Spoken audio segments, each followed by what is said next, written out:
Oui, aujourd'hui, nous allons maintenant entamer la deuxième partie de la période des grandes tribulations. Oui, mon frère, pour partager la deuxième partie de la période des grandes tribulations, la Bible nous dit au livre de Daniel, déjà à titre de rappel, mes frères et sœurs, les enseignements que nous sommes en train d'aborder, ça s'appelle les enseignements eschatologiques. Donc, des enseignements liés au temps de la fin. Mon frère, ma sœur, tu ne peux pas parler des enseignements liés au temps de la fin sans pour autant toucher les 3 livres dont je vais citer tout à l'heure. Premièrement, il y a le livre de Daniel. Deuxièmement, il y a le livre d'Apocalypse. Et troisièmement, il y a le livre des 2 Thessaloniciens. Pourquoi ces 3 livres-là?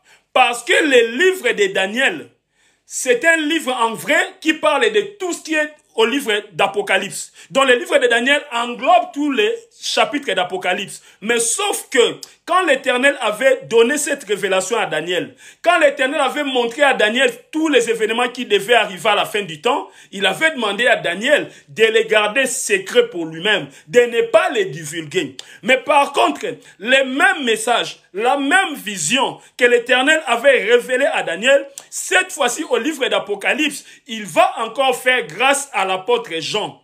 L'apôtre Jean qui fut un des disciples, un des 12 disciples du Seigneur Jésus-Christ durant son ministère sur la terre. Il va à nouveau lui faire grâce de recevoir, de connaître. Il va mettre à sa disposition les mêmes messages qu'il avait donnés à Daniel, mais cette fois-ci, il dira à l'apôtre Jean, toi par contre, tu dois montrer ça au monde. Tu dois parler au monde. Tu dois avertir le monde. Tu dois leur parler de tous les événements qui vont arriver. Voilà pourquoi, mon frère, ma soeur, tu ne peux pas parler du livre d'Apocalypse sans pour autant te référer au livre de Daniel. Mais pourquoi nous rajoutons encore le livre des 2 Thessaloniciens chapitre 2? Le livre des 2 Thessaloniciens chapitre 2, là c'est encore plus clair encore. Donc ça veut dire, au livre de Daniel, la révélation elle est cachée, elle est masquée. Cela est réservé à Daniel lui seul. L'Éternel ne lui avait pas permis de mettre ça à la disposition des hommes. Mais par contre, au livre d'Apocalypse, l'Éternel avait demandé à l'apôtre Jean de révéler cela, de mettre cela à la disposition des hommes. Mais mes frères et sœurs, si vous lisez les livres d'Apocalypse, vous allez voir, on parle souvent des animaux, on parle des bêtes, on parle des trompettes. Il y a des mots qu'on emploie qui paraissent encore un tout petit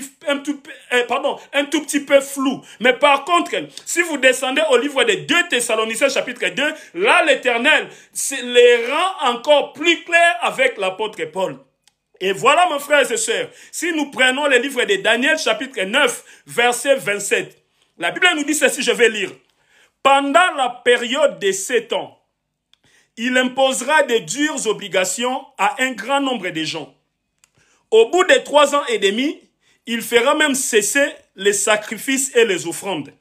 Ce dévastateur accomplira ses œuvres abominables avec rapidité jusqu'à ce que la fin qui a été décidée sur lui s'accomplisse. Vous voyez mes frères et sœurs, là on est au livre de Daniel. Je crois, peut-être ce que j'ai lu, il y a certaines personnes qui ne comprennent pas vraiment tout ce que j'ai lu. Oui, c'est ça le livre de Daniel. Le message a tellement été codé, tellement codé. Pour les comprendre, ce n'est pas facile. Parce que l'Éternel avait demandé à Daniel de les garder secrets. Mais les mêmes messages, nous les retrouvons au livre d'Apocalypse, chapitre 13, versets 16 à 18. Je vais expliquer les messages après. Mais qu'est-ce nous dit Apocalypse, chapitre 13, versets 16 à 18? La Bible nous dit ceci. La bête obligeait tous les êtres, petits et grands, riches et pauvres, esclaves et libres, à recevoir une marque sur la main droite et sur les fronts. Personne ne pouvait acheter ou vendre s'il n'avait pas cette marque, c'est-à-dire le nom de la bête ou le chiffre qui correspond à son nom. Ici, il faut de la sagesse. Celui qui est intelligent peut trouver le sens du chiffre de la bête, car ce chiffre correspond au nom d'un homme. Ce chiffre est le 666. Vous comprenez, mes frères et sœurs? Donc, vraiment, manifestez-vous, likez pour m'encourager, mes frères et sœurs. Likez pour m'encourager, mes frères et sœurs. Vraiment, l'Éternel est en train de nous faire du bien ce soir. Likez, je veux voir vos likes. David Chico Bilombo. Manifestez-vous, mes frères et sœurs. Manifestez-vous, likez, mes frères et sœurs.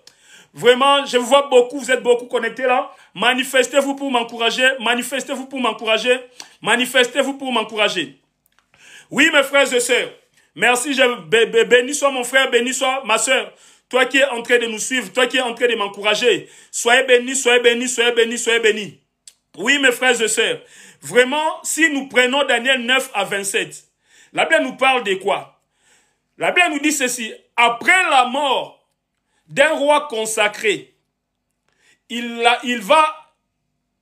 monde va vivre une période où, après la mort de ces rois consacrés, il y aura un autre roi, mais cette fois-ci, ce roi-là sera méchant. Il viendra pour détruire tout le travail qu'avait fait le roi consacré qui a été tué. Mais quand la Bible parle d'un roi consacré et d'un roi méchant, on fait allusion, le roi consacré, c'est le Seigneur Jésus-Christ, et le roi méchant, c'est l'Antichrist. Donc, en grosso modo, après, si vous voulez, je vais simplifier la compréhension. Après l'enlèvement de l'Église, le monde sera consacré à l'Antichrist. L'Antichrist va venir torturer le monde, mettre le monde dans des situations difficiles que le monde n'a jamais connues.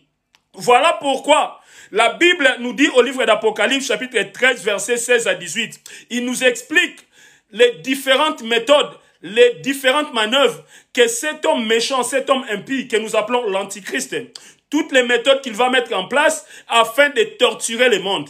La Bible nous dit ceci, il arrivera un moment où, pour aller même à la pharmacie acheter du médicament, peut-être pour ton fils qui est malade,